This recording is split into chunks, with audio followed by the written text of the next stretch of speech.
Hello and welcome. This is Rooflemonger, my friends. Here we are to talk about Street Fighter 6 one more time before the launch of the game in about a month or so, a little bit less than a month.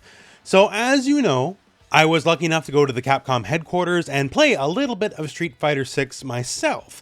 However, with the limited time we all had, it was certainly far from total, and while I learned a lot myself and made a bunch of videos, and hopefully you can check out those videos yourself, find those links in the video description below, but I learned a lot, but I obviously didn't learn anywhere close to everything, right? So over the last few days, just like you guys, I've been taking in all of the footage, taking in all the news, and learning about Street Fighter 6 myself for the things I didn't get to test out personally.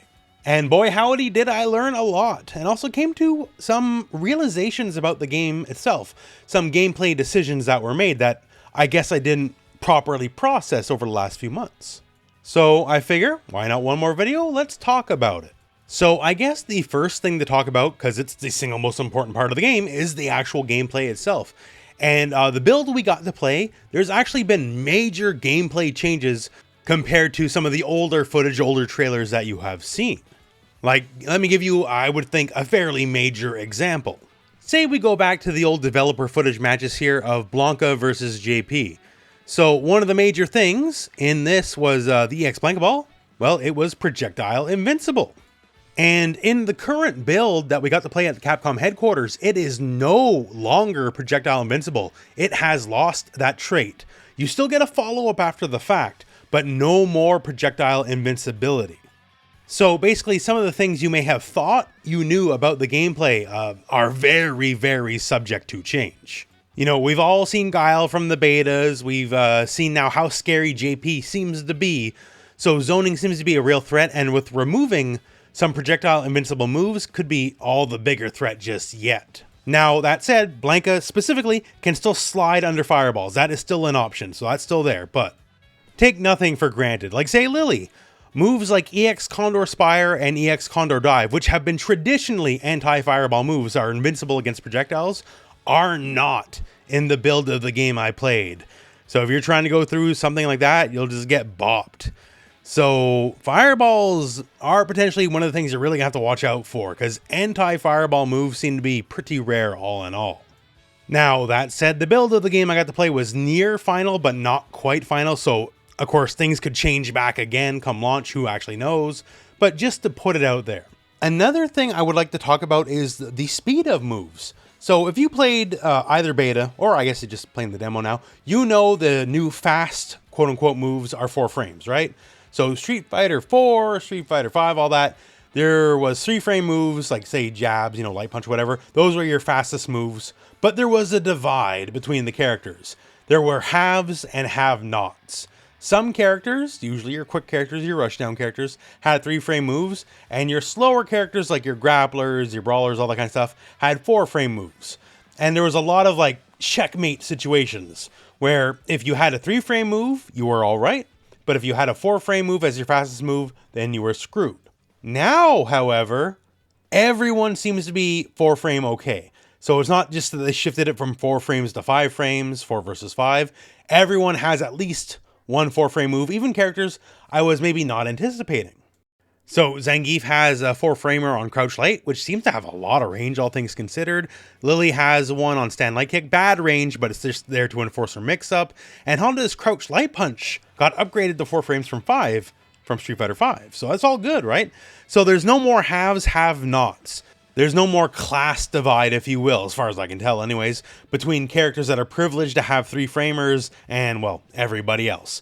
So 4-frame is the new normal. As far as I can tell in this game, everyone has at least one 4-frame move. So there is now some equality in speed in Street Fighter 6. Other things that surprised me, well, geez, just about everything DJ. I think DJ's a real standout character of the non-beta characters. So I learned, like, as we knew, he has fake Sobot kick, he has fake fireball, right?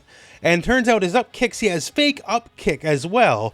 And it basically turns his kick into a short hop, like a fake jump, and that he can use normals out of this. Like, DJ he's going up the charts for me, man, and says a lot. Like, DJ is a character without a command grab, and I'm basically a parody of myself when I play all the grab characters, right? It's very telling to me that this guy is so cool, even though he doesn't have any kind of command grab, I'm still actually really interested in trying him out now. And I think this clip comes from Ketchup and Mustard, so check it out on their channel. They are both absolutely fantastic people. And there's still so many unknowns, right? Obviously, a lot of people got their hands on the game, but just this footage alone here from Dalsum, there's something I've never seen before, and I guess it's kind of telling in a way. His win pose. As it looks like, considering it's the first time I've seen this, that means of all the footage I watched, no one really picked Dalsum at all. I've never seen his win pose before this right here, and it's actually super sick. So in terms of what we know about the characters, if I'm not seeing the win pose, that means there's a lot I don't know about Dalsum if I don't see even this one basic aspect of the character. And obviously for footage, I did my best to showcase some of the lesser seen characters like Lily and Honda. But even then, myself, even though I put a lot of the info out there, I know 1% of 1%, right? Whatever I showed you guys in those videos is the absolute tip of the iceberg, and there's still so much more to be learned. It's going to be very exciting times in the future for sure. One thing I have been really enjoying just, going around the internet, seeing everyone's reactions, is just the absolute fear and terror surrounding command grabs. And you know what? You guys are right to be scared, honestly. Look at some of these ranges here Zangief's going to be operating at. Just how far he can grab you, right? And it's pretty absurd, and considering grabs are doing the most damage they've ever done since the original Street Fighter 2 series, grabs in general are in a pretty good place. And of course, it's not just Zangief himself, right? Lily can enforce grab strike mix off her plus on block spires thanks to the counter win mechanic. Manon has the steamroller mechanic where she gets better and better. And I haven't really seen much footage showing it, but her EX grab range is actually ridiculous. It goes very far, like Zangief range, if not even a little bit more. She can use EX grab as a poke, basically. So anytime you get anything blocked, she can just do it back on you, and if you didn't jump right away, she can get you. And I don't know if I really have anything else to say on that, just other than the gloat that I'm happy so many people are so scared of it, because grapplers, it's been a struggle. If you ever played the grappler in any game for the last 20 years, grapplers are usually kind of bad, right? So looks like we're eating pretty good here. And there's certain things I would love to see, especially in a tournament sense, say with Manon specifically.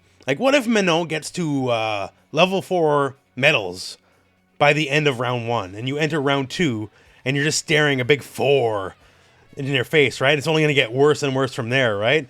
There's definitely going to be some bad feelings engendered with a lot of the grappler characters, I'm sure, regardless of whatever their tiers will actually wind up over time. Just makes me smile, makes me happy. Good times. And just to close things up a little bit, how about a tier list? Well, not quite, right? It's obviously much too early for any actual tier list debate. But some things seem a little evident to me, at least from my early time, from actually with proper hands-on in the game, and just seeing what some of these characters are capable of. Basically, something like this. 3 tiers. Just seems good. Will be strong early on despite whatever they actually wind up tier-wise, and seems alright, at least from my early expectations and playtime. And I'm not going to spend forever on this, but the whole middle tier there, will be strong early on despite actual tier, is exactly what it says. Regardless of where they wind up competitively, people are going to be complaining and moaning about them early on, because they're the kind of characters that are just going to be strong against beginners, straight up. I'll just come out and say it. In my early time with the game, of the 5 characters I got to put my time on directly hands-on with, I think Marissa is the weakest of those 5. Her game plan is just a little too simplistic, at least from my testing, and her whole charge mechanic, forget about guessing whether or not the drive impact, just neutral jump everything. If you see her charge, just neutral jump. And then you don't have to worry about if it's a guard break move or whatever. You just jump, land on their head. That's it. That's all, right? But regardless of that, I think Marissa is the most tailor-made to destroying new players and destroying beginners. Even if I think she's a weaker character than, say, Honda, Lily, or Zangief, I do think against a newer player or against a beginner, she's going to be the absolute most terrifying character in the game. And early on, that's what's actually going to inform a lot of people's decisions about stuff, regardless of, once again, what the actual tier winds up being, say, 3, 4, 5 months down the line. And of course, I could be dead wrong, right? Like, Mercy could be the actual strongest character in the game. Once again, limited time with every character, so don't quote me like I'm the Bible or nothing here. I'm just spitballing. Two of the characters I think I'd be shocked if they're not strong, and among the stronger characters are the two characters you see on the screen right now, JP and Cammy. Cammy is your bland, vanilla, gruel, basic Street Fighter style rushdown character that always is successful. She's got the buttons, she's got some plus frames, she's got, the basic offense, dive kicks, all that kind of stuff that just always work in Street Fighter. And plus, more tricks in the wildly improved Hooligan, and also the fact that she can charge a lot of her specials now. So I think she's just going to be doing good. And JP, he has, he's basically, to me, a Mortal Kombat character in Street Fighter. The kind of screen control you can put in from this guy is the kind of stuff you don't normally see out of this game. And the fact that he can do it and all the crazy stuff that comes with it, I think just inherently makes him very strong. Plus the fact that he has a real reversal. It's armored, so it's not full invincible, but if he gets hit at all, it automatically separates the two characters before anything else. There's screen stop involved. And as far as I saw from gameplay, even if you hit him, those projectiles created after the fact do not go away, which seems kind of actually unfair. Normally, I would expect this kind of character to not have a strong defensive option, and this seems like a very strong defensive option. So, good for him. Other potentially strong non-beta characters, DJ just seems like he can do just about everything and do everything really well, and Dalsum's Dalsum. The only two maybes are Blanca and Menno, because Blanca, he's just such a wildly different character. I honestly just don't know what to make out of him. He's just like almost completely different besides just some of the basic moves. And Menno is so alien, basically. She will take a while to figure out, I think, before someone gets a really good grasp on her. So I don't think she's necessarily like weak or anything, but she's not obviously strong in certain strengths. Like Zangief, obvious strengths, huge time damage with the grabs, very good range. Looks like Honda is potentially the single best character in the game at destroying your drive gauge and forcing you into the burnout state. These are obvious strengths. Menno, not as much. Well, besides the grab and metal system, but if you watch the Menno preview on the channel, she's obviously a lot more than just that. And I guess that's about it. So this video, a bit of a random stream of consciousness, a bunch of random thoughts put together. I guess in a lot of ways now we're just all kind of waiting out the clock, right? So less than a month now till the launch of Street Fighter 6, and it's going to be a pretty big deal as Street Fighter 6 is going to be the next few years, if not even a lot more. Next 4, 5, 6, 7 years of fighting games, right? A very small time left to the launch is something that's going to be dominating the conversation for years to come. So that said, before we close out, once again, if you did not check out all the videos I've already made going in depth on some of the characters here in Street Fighter 6 of the non-beta characters, the links to the videos are in the video description. That's awesome. And if you'll permit me, one shill for the channel here. So come the launch of Street Fighter 6, if you've liked the informative videos I've had for you thus far for Street Fighter 6, expect that times a million. When it comes to guides, combos, news, info, all that stuff, I will endeavor to be the #1 source, the best place you can find it all for Street Fighter 6.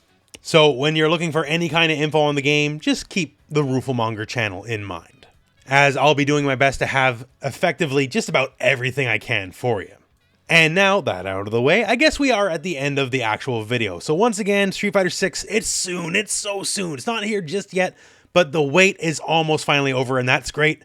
And until then, well, thank you very much for watching. Hope this video has found you well, and go out and play some Street Fighter.